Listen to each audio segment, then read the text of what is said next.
So we completed iteration number 4 to display a single code from the app, and now we are ready to start iteration 5 to display a random code from the list.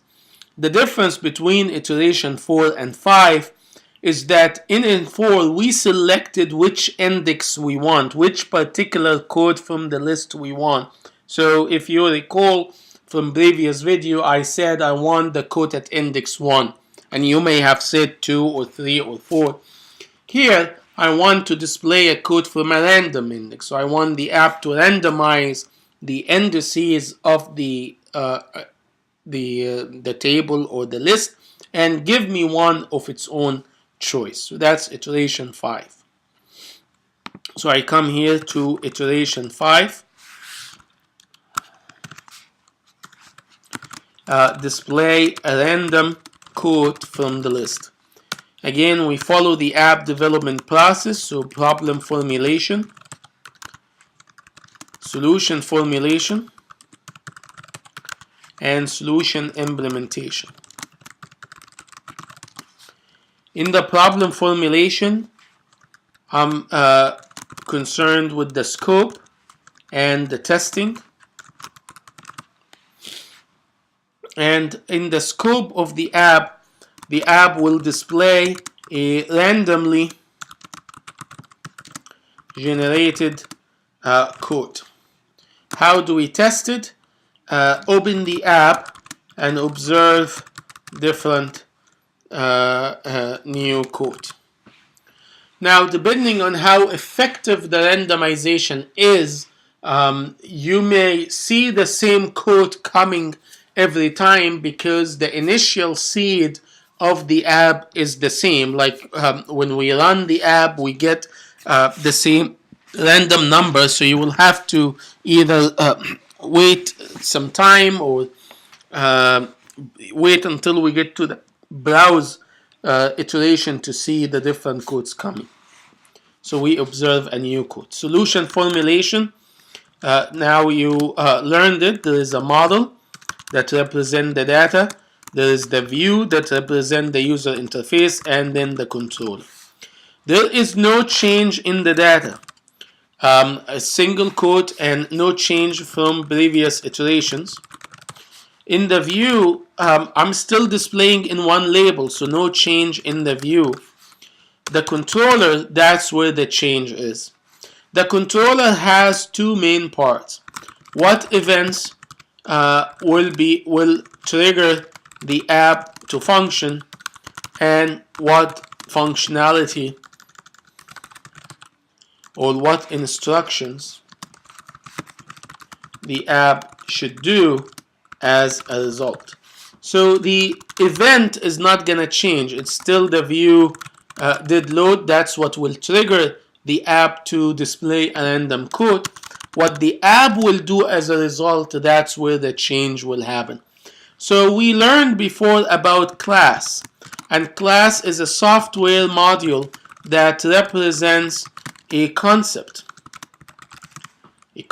like a controller, and contains data that describe the characteristics or attributes. Also, we use properties of the concept and actions that instances of that concept can perform. That's what a class is. We also learned about function, and a function is software module that represent an action or a task that instances of the concept can perform. Function so that's what it represents, and it contains instructions on how the task can be performed.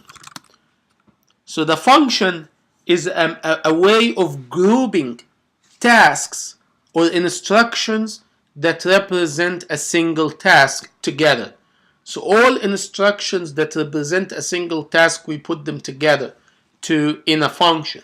And then that, in other words, allow us to encapsulate those instructions in that one single function. So if we need to execute those instructions, instead of having to list all of them, I can just use the function name, and that will trigger all those instructions to work.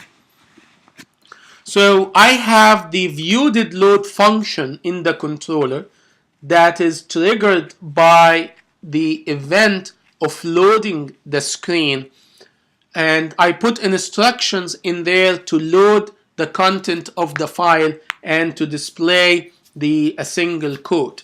I want to reorganize the code and create a function responsible for the second part, which is displaying the code.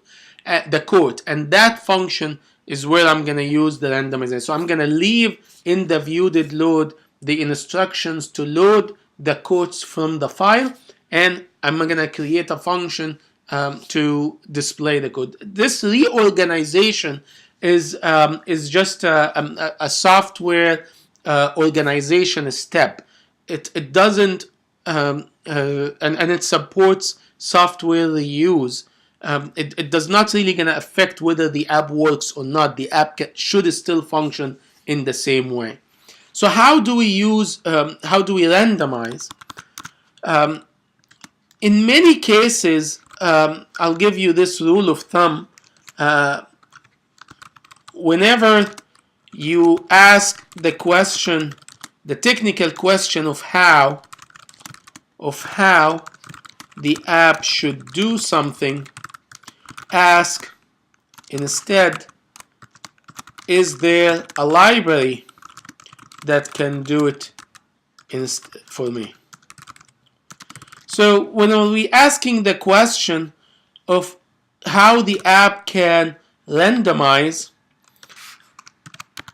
ask, is there a library that can randomize this for me? And there is a function in the library called random.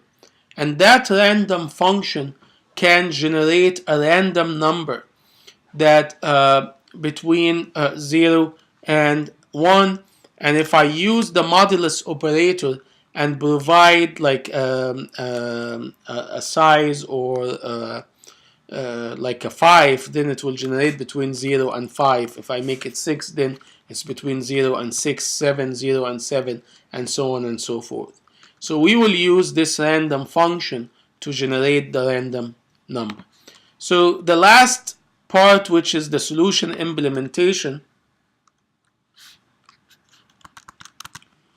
in the solution implementation, step number 1, I'm going to reorganize the controller by separating the instructions to assign the code to the label to another function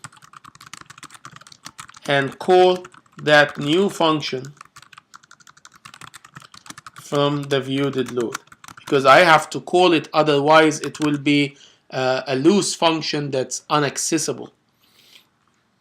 Step number 2, use the random library function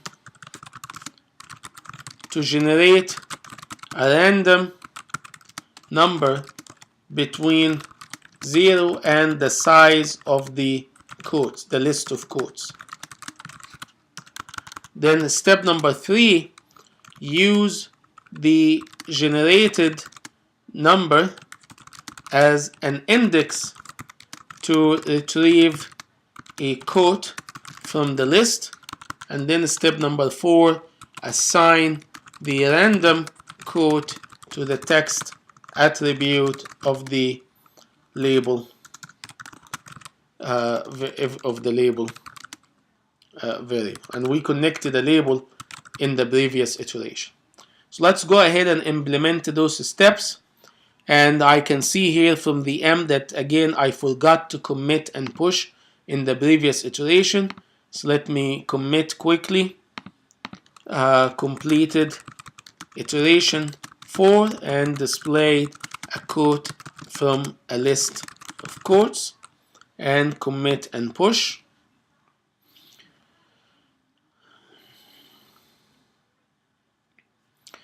So first I want to reorganize. So here is my view did load, and here are the steps that all the way to line 24. These are the steps to load the content of the file into the array, and the steps to retrieve the code are here, these last two steps. So I want to create a new function, and this is our first time to create a function.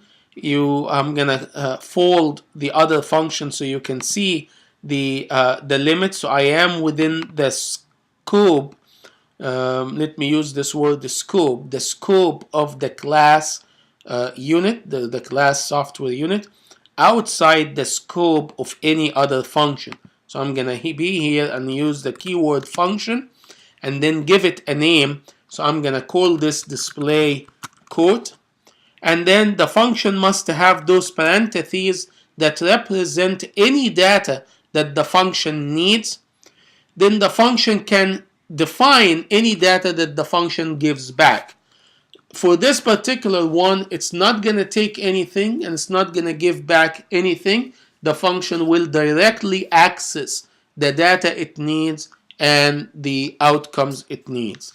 So I need to provide the body or define the body of the function. So I add the body of the beginning and then hit enter, and Xcode will close that body. So now I have a function and similar to all the other functions that I have. It does not have the override because it doesn't come from the base class. It's a function that we created. It doesn't come from the base class. So what instructions I want to include here? I want to borrow everything from step number 2. I'm going to take that, cut it, Command X, and put it in the function. But does this mean that when the screen loads, the operating system will notify the view did load? So the view did load will execute line 17, then execute line 20, then execute line 22, then execute line 24, then it will end, meaning that it will never execute those instructions in the function. That is correct. So to make sure that those lines are executed as well, I put the function name here. So I'll say in step number 2, instead of providing the instructions directly, call the display code function. So I put the function name display code, and that and you can see it here, and hit enter, and that will, before the view did load ends, after line 24, line 26 says display code, so it will go to display code, execute line 31, line 33, and anything else you put, then it will reach the end.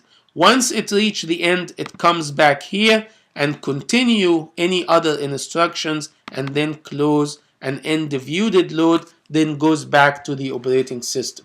So that's how the flow will work. Operating system will capture the event where the screen loaded and notify this function, which will trigger this function to execute the instructions that are inside it sequentially in order, and including the redirection to other functions.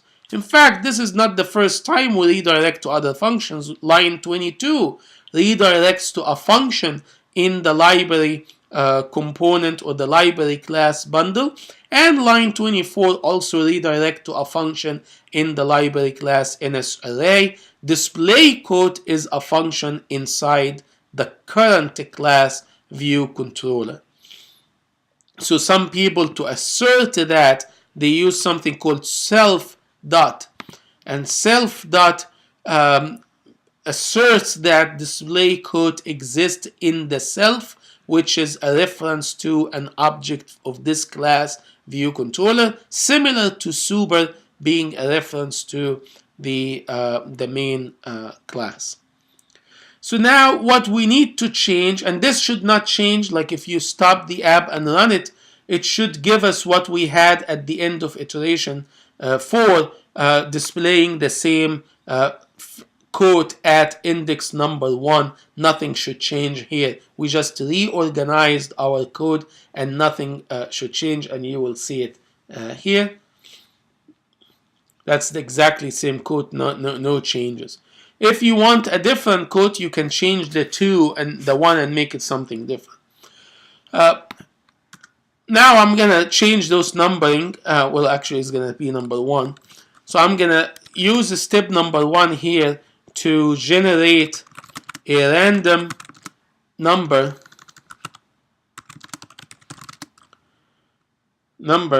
within the size of the list of codes. So I'll say here let random, I'm gonna call it random index, and then I will use the function random to generate that random number, and then use the operator, modulus operator, to put the size. So what is the size? It's 6. Actually, 6 is what we call the hard-coded value. I don't know it is 6.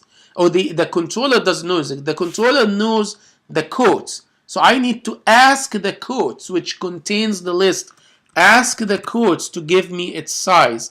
By accessing the dot operator, there is a variable here called count that gives you the number of objects of the array.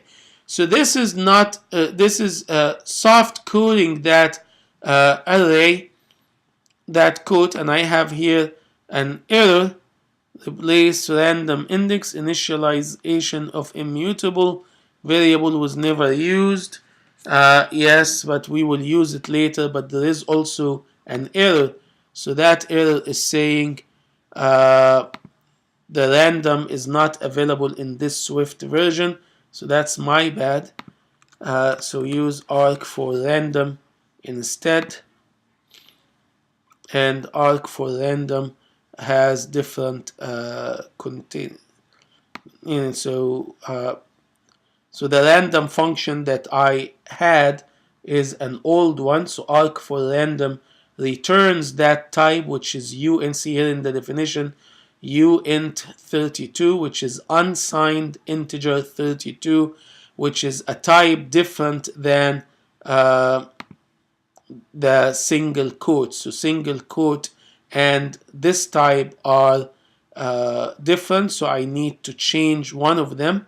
So I can change maybe this one and make it int to change what the arc for random is returning to an int type. So arc for random will return a number, and then I'm changing its type to integer type to be equivalent to the quote type, and then that's random index. So I replace the 1 now here with random index. So I say instead of retrieving a quote at index 1, retrieve the quote at whatever index is generated here, and then assign the quote to the label text. So let's see how that works. So I don't know which quote is gonna come up.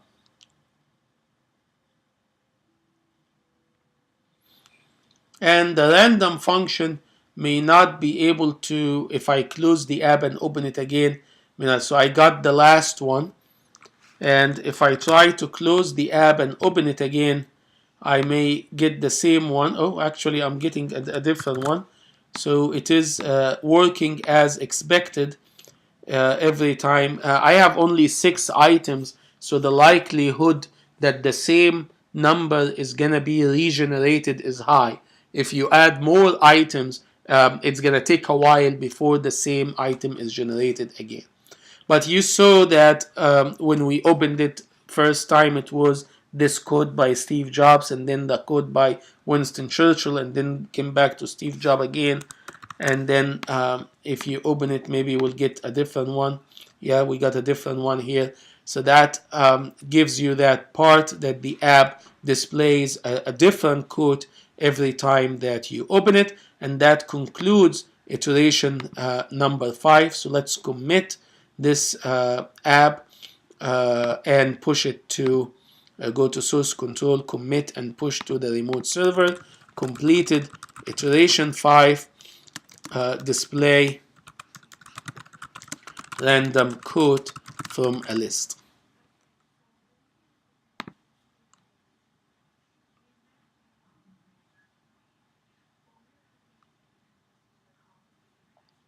And we'll continue iteration 6 in